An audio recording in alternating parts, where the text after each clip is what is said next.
Hi students, कैसे हैं? आशा करते हैं कि इस लॉकडाउन की स्थिति में आप घर पर बेहद सुरक्षित एवं स्वास्थ्य की अनुभूति कर रहे होंगे और ऑनलाइन माध्यम से पढ़ाई भी कर रहे होंगे।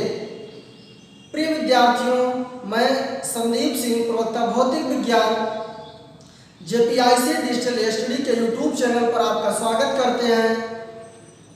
प्रिय विद्यार्थियों, आज एक बहुत ही महत्वपूर्ण सेशन लेकर के आए हैं। भौतिक जगत लेसन के अंतर्गत एक हेडिंग है SI पद्धति की विशेषताएं। SI पद्धति आप लोग जानते हैं, हमने भी चर्चा किया है, उसके बारे में आज हम लोग बिल्कुल डिटेल से देखते हैं।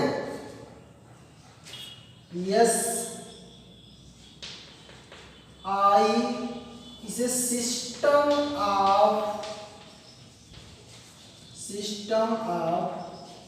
international कहते हैं। SI पद्धति की विशेषताएं, merits of SI system. SI system की क्या विशेषताएं हैं, इसको आज हम लोग कम बार जानेंगे। जो SI सिस्टम है यह प्रमेयकृत पद्धति है। SI सिस्टम या पद्धति परिमेयकृत पद्धति है। यह कैसी पद्धति है? परिमेयकृत पद्धति है। इसका मतलब क्या हुआ हम लोग समझेंगे। जो SI सिस्टम है, इंटरनेशनल सिस्टम है, अंतरराष्ट्रीय पद्धति में परिमेयकृत पद्धति है, अर्थात एक भौतिक राशि का मात्रक एक ही होता है।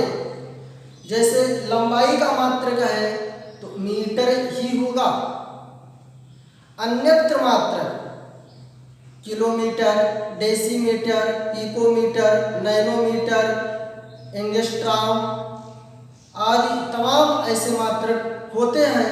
लेकिन जो SI सिस्टम में परिमेयकृत पद्धति है, इसका यह तात्पर्य है कि एक भौतिक राशि का SI सिस्टम में एक मात्रक होता है।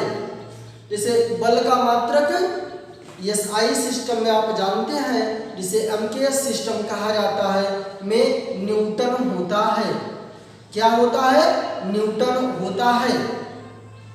कार्य का मात्रक आप जानते हैं, MKS सिस्टम में या SI सिस्टम में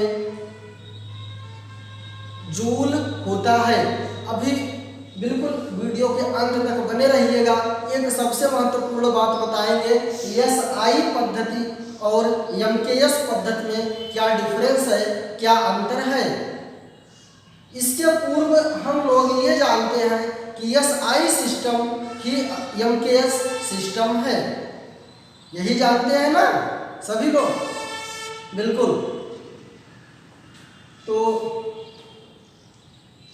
पहला हमने देखा SI सिस्टम परिमेयकृत पद्धति है। इस पद्धति में एक भौतिक राशि का एक मात्रक होता है। दूसरा पॉइंट देखेंगे, इस पद्धति में मात्रकों को हम पुनः स्थापित कर सकते हैं। इस पद्धति में मात्रकों को पुनः स्थापित कर सकते हैं। देखें बच्चों, यदि वो मात्रक हम भूल गए या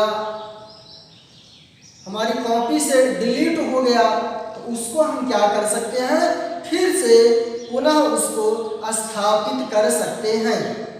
उसको हम क्या कर सकते हैं, फिर से स्थापित कर सकते हैं। जो नियम आपको भी आगे बताया जाएगा उसी नियम की सहायता से उसको आप फिर से पुनः उपलब्ध करा सकते हैं।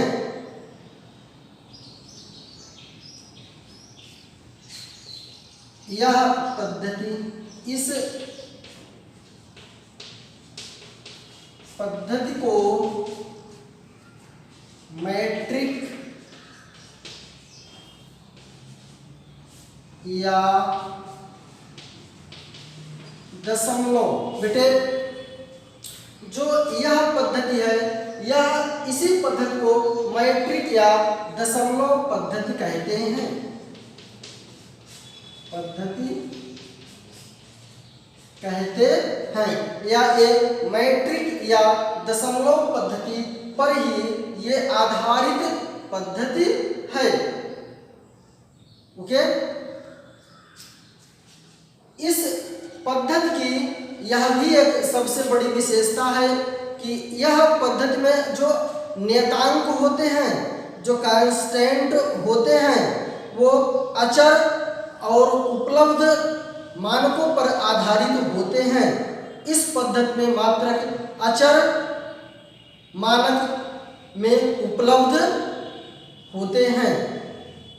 या आप लिख लीजिएगा, इसको हम नोट नहीं कर रहे हैं। इस पद्धति का जो मात्रक होगा वो अचर मानक पर उपलब्ध होगा। चलिए लिख दे रहे हैं। इस पद्धति में अचर मानक पर उपलब्ध रहते हैं। इसमें क्या होता है कि अचर मानक अर्थात कांस्टेंट वैल्यूएशन पर भी उपलब्ध रहता है। जो एक सबसे बड़ी इसमें अंतर आपको हम बताने चल रहे हैं एसआई सिस्टम में और एमकेएस सिस्टम में। एसआई सिस्टम पूरे भौतिक विज्ञान पर लागू होता है, जबकि एमकेएस सिस्टम सिर्फ यांत्रिकी में ही लागू होता है। देखिए बेटे, MKS metre kilogram second, metre kilogram second, यह सिर्फ और सिर्फ यांत्रिकी ब्रांच अर्थात मैकेनिक्स ब्रांच में ही लागू होता है। किसमें लागू होता है? सिर्फ और सिर्फ यांत्रिकी ब्रांच में लागू होता है। जबकि जो एसआई सिस्टम है, जो एसआई सिस्टम है अंतरराष्ट्रीय, जैसा कि इसके नाम से स्पष्ट है कि इंटरनेशनल सिस्टम, ये सिस्टम ऑफ इंटरनेशनल, बिल्कुल नाम से स्पष्ट है। यह जो सिस्टम है यह पूरे भौतिक विज्ञान, पूरे का पूरे फिजिक्स पर लागू होता है। जबकि जो एमकेएस सिस्टम है यह सिर्फ यांत्रिकी आपको बताया है, भौतिक विज्ञान की शाखाएं। बहुत ही अच्छा लेक्चर लिए थे। यदि आप लोग नहीं देखे हैं तो भौतिक विज्ञान की कौन कौन सी शाखाएं होती हैं आपको बताए थे कि दो मुख्य प्रकार से शाखाएं होती हैं। एक तो चिरसम्मत भौतिकी है और जो दूसरी भौतिकी है आधुनिक भौतिकी, जिसे मॉडर्न फिजिक्स कहते हैं। जो चिरसम्मत भौतिकी है यह 1900 वर्ष के पहले की बातें हैं, जिसमें न्यूटन, गैलीलियो आदि ने दिया था। जो आधुनिक भौतिकी है इसमें 1900 वर्ष के बाद की बातें की गई हैं। इसमें फोटॉन, प्रकाश के चाल से इन सब का अध्ययन आधुनिक भौतिकी में हम करते हैं। चिरसम्मत भौतिकी में आपने देखा था स्थूल द्रव्य या स्थूल गुण का अध्ययन किया था। तो ऐसे में विद्यार्थी जो उस लेक्चर को नहीं देखे हैं, आप बिल्कुल पूरा देख लेंगे, बिल्कुल पूरा का पूरा कॉन्सेप्ट क्लियर हो जाएगा। यहाँ पर आपने देखा कि जो एसआई सिस्टम पूरे भौतिक विज्ञान पर लागू होता है, जबकि एमकेएस सिस्टम सिर्फ यांत्रिकी पर लागू होता है। बेटे जैसे एमकेएसए यह इलेक्ट्रोस्टैटिक स्थिर विद्युतिकी ब्रांच में, वहाँ पर एम्पीयर भी आ जाता है, तो एमकेएसए पद्धति कहते हैं, एमकेएसए पद्धति कहते हैं। ओके बेटे, यहाँ तक बिल्कुल स्पष्ट हुआ होगा। अब हम लोग देखेंगे अंतरराष्ट्रीय पद्धति में मात्रकों के नाम एवं संकेत लिखने की विधि। अंतरराष्ट्रीय पद्धति, अंतरराष्ट्रीय पद्धति में मात्रकों के नाम या संकेत लिखने की विधि। बेटे प्रायः हमने ये देखा है बच्चों को भौतिक विज्ञान तो बहुत आती है, लेकिन मात्रक किस प्रकार से लिखना है, कैसे लिखना है, इन बातों का ध्यान नहीं देते हैं। तो हम अंतरराष्ट्रीय पद्धति में मात्रकों को किस प्रकार से लिखेंगे, कैसे लिखेंगे, आज हम लोग इसकी विस्तृत चर्चा करेंगे। बेटे इसमें आप पहला नियम ये देखें, अंतरराष्ट्रीय पद्धति में मात्रकों को लिखने के लिए हमेशा हम बहुवचन में नहीं लिखते हैं। किसमें नहीं लिखते हैं? हाँ, आपने सही सुना, बहुवचन में नहीं लिखते हैं। देखिए बिल्कुल उदाहरण के माध्यम से स्पष्ट करा दे रहे हैं। जैसे उत्तर आया 5 मीटर, इसको आप 5, इसमें यस व ईएस का प्रयोग नहीं करेंगे। जैसे 100 सेंटीमीटर, अब इसको आप ऐसे नहीं लिखेंगे। 100 न्यूटन, 100 इस प्रकार से आप नहीं लिखेंगे। अंतरराष्ट्रीय पद्धति में मात्रकों को लिखने के लिए हम बहुवचन का इस्तेमाल नहीं करते हैं, बहुवचन का इस्तेमाल नहीं करते हैं। बेटे जो दूसरा नियम है, अंतरराष्ट्रीय पद्धति में मात्रकों को लिखने के लिए उनका पहला अक्षर सदैव हम स्मॉल लेटर से ही लिखते हैं। सदैव किस लेटर से लिखते हैं? स्मॉल लेटर से ही लिखते हैं। कभी भी कैपिटल लेटर से शुरुआत नहीं करते हैं, चाहे वह वैज्ञानिक के नाम पर ही क्यों ना हो। देखें जैसे न्यूटन, ये सही है, जबकि ये गलत है। न्यूटन एक वैज्ञानिक थे जिन्हें फादर ऑफ फिजिक्स भी कहा जाता है, लेकिन लिखने के दृष्टिकोण, मात्रक के लिखने के दृष्टिकोण से ध्यान दीजिएगा बेटे, एक शब्द यहाँ छुपा है मात्रक। मात्रक जब आप लिखेंगे वहाँ न्यूटन इस प्रकार से लिखेंगे, इस प्रकार से नहीं लिखेंगे। वहाँ पर आप पहला अक्षर कैपिटल से नहीं लिखेंगे। जैसे एम्पियर, सही है, यहाँ अगर ए लगा देते ये आपका गलत हो जाता। कूलाम वैज्ञानिक थे,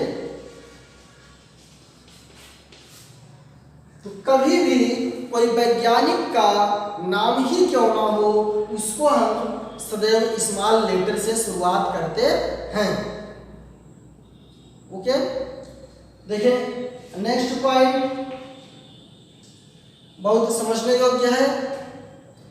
यदि कोई वैज्ञानिक के नाम का संकेत है और उसको संकेत के रूप में लिखना है, संकेत के रूप मतलब एक अक्षर में या दो अक्षर में, जब एक उसको संकेत के रूप में लिखना है तो सदैव कैपिटल लेटर से लिखते हैं।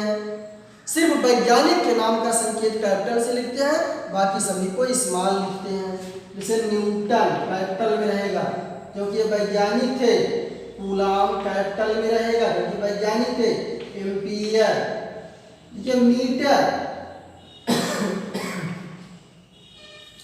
देखिए मीटर ये गलत है क्योंकि मीटर कोई वैज्ञानिक नहीं थे, मीटर कोई वैज्ञानिक नहीं थे। सेकेंड, यस, यही इस प्रकार से आप कैपिटल में नहीं लिखेंगे, सदैव आप किस लेटर में लिखेंगे, स्मॉल लेटर में ही लिखेंगे। ओके गाइस, अब आप देखेंगे नेक्स्ट पॉइंट, किसी भी मात्रक को लिखने के लिए हम एक से अधिक सॉलिडास का प्रयोग नहीं करते हैं, एक से अधिक सॉलिडास का प्रयोग नहीं करते हैं, सिर्फ और सिर्फ एक सॉलिडास ही लगाते हैं।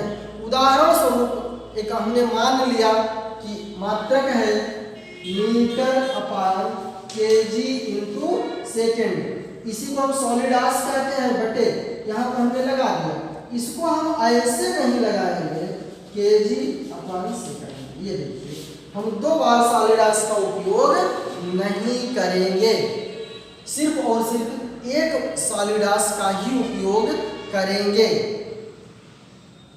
बेटे इसे कहीं 100 सीसी लिखना है, इस प्रकार से दो दो फुल स्टॉप, हम इसमें फुल स्टॉप का प्रयोग नहीं करेंगे, 100 सीसी लिख देंगे।